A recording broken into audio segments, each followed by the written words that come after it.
Hello, movie lovers. This is Does It Hold Up Box Office Edition, where we go over what were the top 10 movies at the weekend box office. We check in with how 2024 has been doing overall, what are the top 10 movies of the year, and then we deep dive into something else. This week, we are looking at the total box office through the decades, so make sure you stick around till the end for that. It's a series we've been doing, and next week, we're going to wrap it all up and do a nice little pretty bundle. But first, as always, we are going to check in with the top 10 movies at this past weekend's box office. Number 1 was Sonic the Hedgehog 3 with $60.1 million. It's not surprising it's number 1, but it is surprising that it opened up to about 60. A lot of estimates had it a little bit higher, so I'm sure they're happy with that, but it could have been a little bit more. In second place, new to the list here, also just opening this past weekend, is Mufasa the Lion King with what appears to be a very disappointing $35.4 million opening. We're going to talk about that just a little bit. In third place is Wicked in its 5th week with $14.1 million. It has a grand total so far of about $385 million.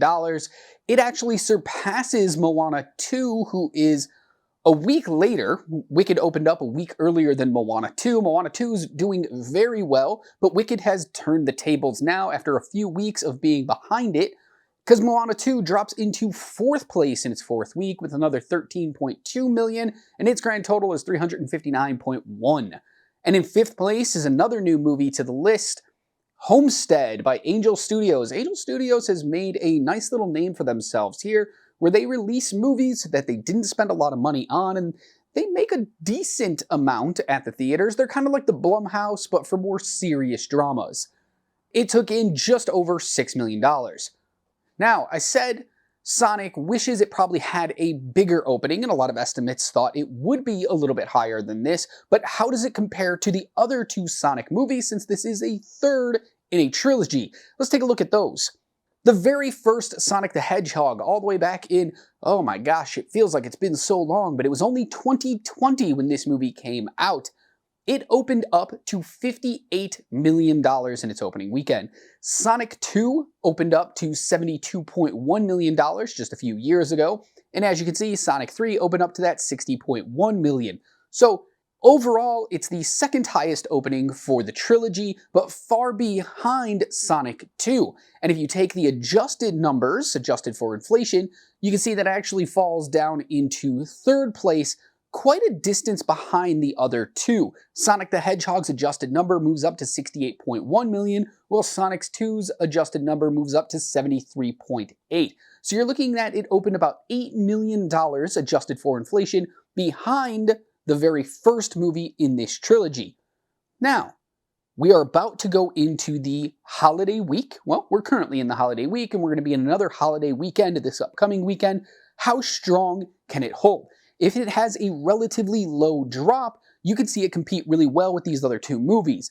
But if it has a significant drop, somewhere in the 55 to 65 range, I'm pretty sure that at this point we'll say that this movie will not gross nearly as much as these other 2. Another new movie that opened this weekend was Mufasa the Lion King, and let's go ahead and compare that to the other Lion King movies and what its opening weekend might say. There have been 3 The Lion King movies, if you include the animated one all the way back from 1994, which I do. So The Lion King from 1994 opened up originally in only about 6 theaters, then rolled out a little wider in its 2nd weekend. So this is the 2nd weekend's gross number here, because, it's unfair to compare it to something that only opened up in 6 theaters. So Lion King from 1994 made about $41 million in its quote-unquote opening weekend. Adjusted for inflation, that would be about $108 million today. 2019's The Lion King, that fake, real Lion King, opened up to a whopping $191.7 million. That was already the highest opening out of these 3 by far. Adjusted for inflation, though, it's $225.7 million. And then you look at Mufasa the Lion King just this past weekend, only opening up to $35.4 million. That doesn't bode well for this movie. Mufasa the Lion King, I won't call it a flop quite yet, because you can never do that based on its opening weekend, unless, it's something like Kraven the Hunter. But we are going into, obviously, another holiday weekend, another long weekend for some people. Will it stay strong throughout the week? Will it have a good second weekend? What's really hard here for this movie is it's not the only family-friendly movie. Wicked is still playing, Moana 2 still playing, Sonic the Hedgehog 3 just opened up. It's got a lot of competition, and I'm not sure anybody wants to go see Mufasa the Lion King, considering it's a movie that absolutely no one asked for. So it's going to be interesting to follow along with that one. Let's go ahead and get back to the top 10 movies from this past weekend. In 6th place is Gladiator 2 in its 5th week with another $4.5 million. Its total has surpassed 150. It's at $154 million domestically. Kraven the Hunter falls all the way to 7th place after opening up in 3rd last week. It only made $3 million. It had about a 72% drop, was the 3rd highest drop for all Marvel movies. The number 1 movie was The Marvels, with about 81% drop, and then the 2nd place was Morbius, Kraven the Hunter's in 3rd. It's got a grand total of $17.4 million. In 8th place is Red 1 in its 6th week. Guys, it hit Amazon Prime. You can go watch it right now from the comfort of your own home. This is not a movie you should be going and spending your money on. I'm begging you, please, just don't do it. Watch it at home. But it still made its way into 8th place here with another $1.5 million. It is inching ever closer to $100 million domestically.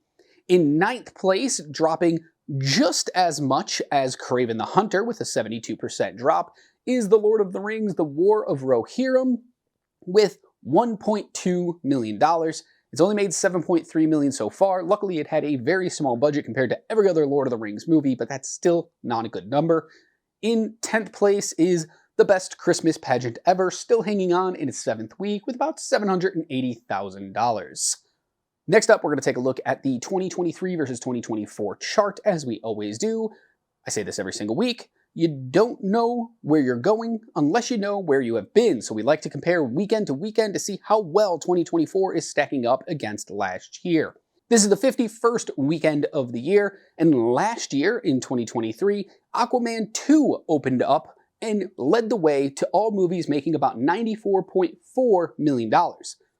We had a very good opening this year with Sonic 3 and Mufasa and Wicked and tons of good movies in theaters right now. And Sonic led the way this year to $141.8 million.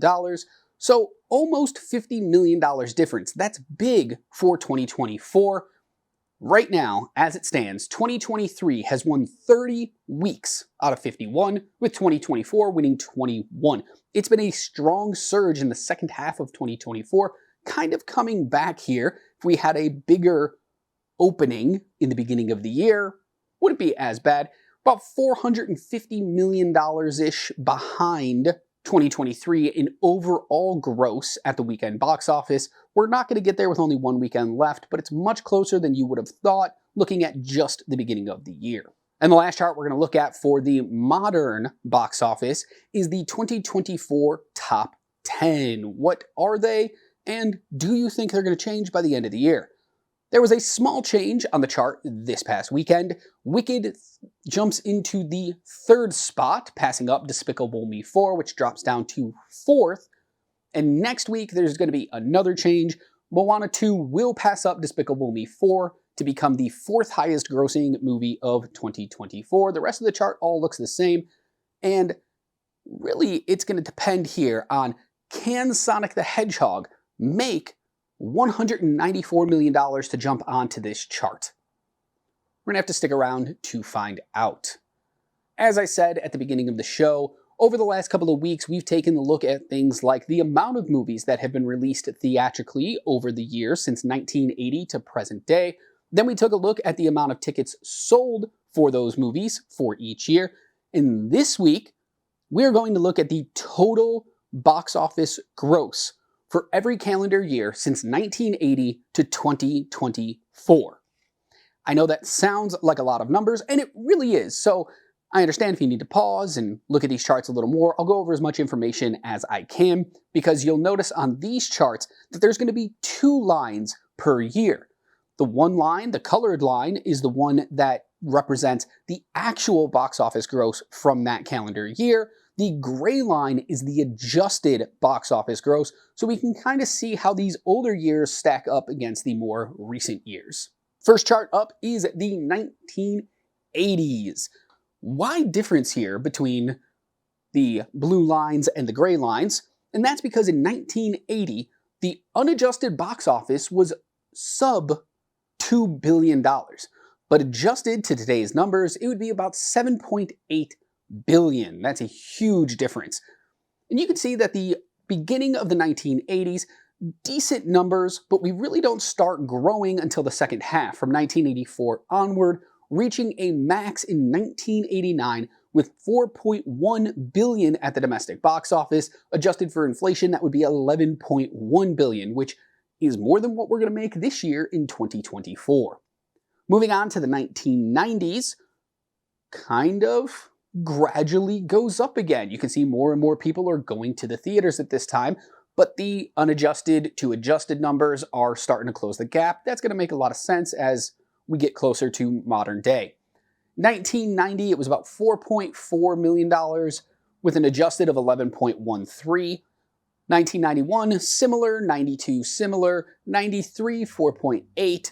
1994, we break the $5 billion mark at the domestic box office, and we continue to do so in 95, 96, and then in 97, we break $6.1 billion. But then a big leap from 97 to 98 to $6.75 billion, about $600 million more. And then in 1999, just goes nuts. 1999 is one of the best years of movie releases of all time. We could have a huge debate on that, but the numbers show it. $7.33 billion unadjusted at the box office in 1999. Adjusted for inflation, that is $15.57 billion. Every movie that year was pretty much bringing in money. Moving into the 2000s, we go up a little bit. In the year 2000, we get about $7.5 billion with an adjusted of just under 15. A whole $1 billion more from 2001 to 2002. That is a huge increase there. Small increase to 2003. Another small increase in 2004. A drop in 2005. I'm not sure what happened there, but you can see that the number actually went down. Less people were seeing movies. In 2006, we go back up, but still not meeting the 2004 number. In 2007, we finally surpass it again with 9.7. In 2008, another 9.7. And in 2009, we cross 10 billion at the domestic box office with 10.6, an adjusted number of 15.2. Then in 2010, you're going to see these numbers they're crazy numbers in the 2010s, but this is where the Marvel Cinematic Universe kicked off and everybody was going to see those movies. So in 2010, it was about 10.5 billion. 2011, though, a small dip here to just 10.1. 2012, just under $11 billion. Same in 2013. 2014, a little bit of a drop here, not a lot of good movies, for 10.3 billion. 2015, we cross 11 billion, 11.1. Then in 2016, it's 11.3. 2017, we fall back down to just over 11 billion. But in 2018, and I don't remember what was the big movie in 2018, but just under $12 billion domestically, 11.91. And then a little bit of a drop in 2019 to 11.3, which surprised me. I figured with things like Avengers Endgame coming out in 2019, that movie was massive. Thought that number would be a little higher, and I guess that's why 2018 was Avengers Infinity War. Going into the 2020s, we're only on 5 years so far. 2020, we don't talk about. That number just doesn't even matter. Let's just wipe it out of the board here. 2021, we see a little bit of a growth from everything being shut down in 2020 to 4.5 billion. 2022, solid growth here to 7.4 billion. It looks like we're kind of making our way back to the pre-pandemic times. 2023, 8.9 billion. Massive. That seems like almost pre-pandemic times. But 2024, we are currently only at 7.8 billion. We will cross 8 billion, but I don't think we're going to come close to even 2023. And I know we had these strikes that kept everything shut down for a while. But at the end of the day, the most important thing here when looking at all of these charts is that 2024, although there was a dip from 2023, it survived. The box office survived. Theaters survived. And 2024 has a ton of good movies coming out.